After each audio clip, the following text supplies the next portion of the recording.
guys, this is going to be a lace wig repair. So I get a lot of my customers that will call me and they would say, hey Marie, I had a lace front wig or a lace wig, and when the hair comes out, normally what people do, they would just start cutting the lace away, cutting the lace away, cutting the lace away. And then when they wind up with the wig, now all the lace is gone and they made it go so far back. So basically, this is for my people that do repair. You would take a piece of lace and you align it up with the wig from this corner to that corner, right, guys? You align it up. So basically, now what you're going to do, once you line it up, you're going to add a piece of lace back on this lace front. And, didn't mean to do that, guys. You're going to add the piece back on this lace front, and then you can either hand sew it or sew it by machine. So you can repair this. You're going to take it and you're going to pin it going all the way around.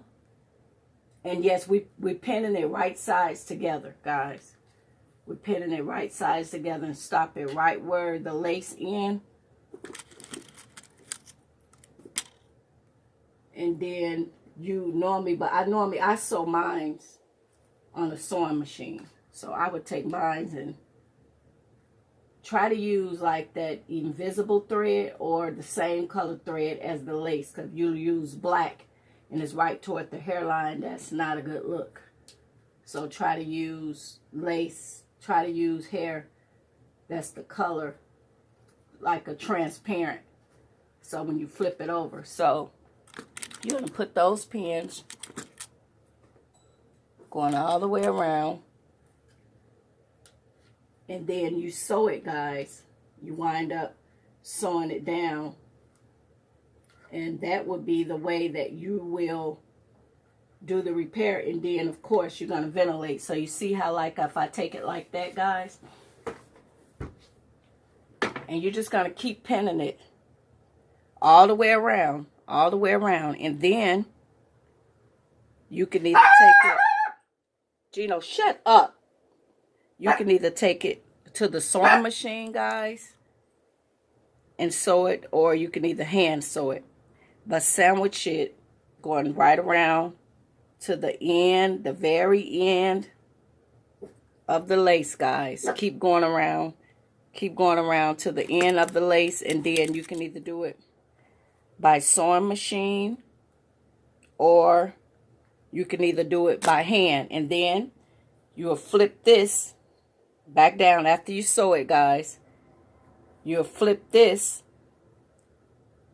back down, and if you guys can see, you'll have new lace. So once after you sew it, you'll flip it back down, and then it'll be just like a brand new lace front all over again. Now you reventilate the hairline, guys. So that would be the way that you will reattach the lace in the front when someone has cut off all of the lace and they need a basic repair, because now they can't wear the wig because now it's way too short. So guys, with this other wig that I was working on, you know, I got a lot of comments like, what kind of wig, what, you know, with this one that I was working on. So this one, guys, this is a child size lace, and it's all Swiss lace that I did a while back for a child size. So it's less than 19 inches. So that's the one I've been working on. And guys, when you're using markers, remember how I marked that out? Use a washable marker, because you don't want to have that written on a lace for a customer. So guys, since this one is so small, I'm just going to add that to this, and then I'll sew this one on the sewing machine, giving this a little bit more width.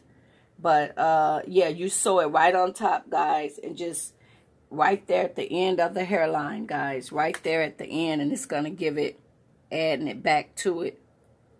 So that'll be the way that you're going to repair that. But yeah, this, guys, this is for, it's a child size. I, a while back, had made a couple caps for child size. So that's why this cap looks a lot different, a lot smaller. It is very small. It's like a 19 inch for a little girl But this wig that I'm working on, guys, this is going to be a demo. I'm actually going to have, when I'm done with this, I'm actually going to have my, and I'm going to just connect this to make this longer. I'm going to have my girlfriend, Brenda, to braid it. And you guys know those wigs that everybody is wearing with the braids? It's going to be like that. But it's just going to be a demo for my stuff. So but it's child size. So guys, when you take it, just line it up. And just, you can add it. And I wouldn't suggest using black thread. Use the same color thread as the lace or the clear when you adding it on there. You just take it and drop it right there at the end of the lace. And with the hair on it, you go right through the hair. That's not going to be a problem. But that'll be the way that you will fix that. On the full lace, a lace front, where your customer have kept chopping away the hair, trying to not reveal the bald spot. So this would be the way that you're going to repair it. You'll add this lace right back on there, guys. You'll add it right back on there. And now, guys, they're making, the lace is being found in beauty supply stores. So now it used to be a hard thing to find lace. Now you can go right to the beauty supply store or on eBay. So if you guys see, I just extended the lace now. It didn't have that lace like that on the front. So you guys see, that's going to be the way. But remember, you don't want to use the black thread. You want to use the same color thread as the lace. So now I just gave this cap a little bit more wiggle room. But that's going to be how you would add that lace to your wig once you start cutting it away. But don't use black thread. Use the same color, like a dark brown or the clear thread, because when they go to parting it, this black is going to show. So guys, fix those lace fronts and fix those full lace. And as always, God bless. Bye-bye.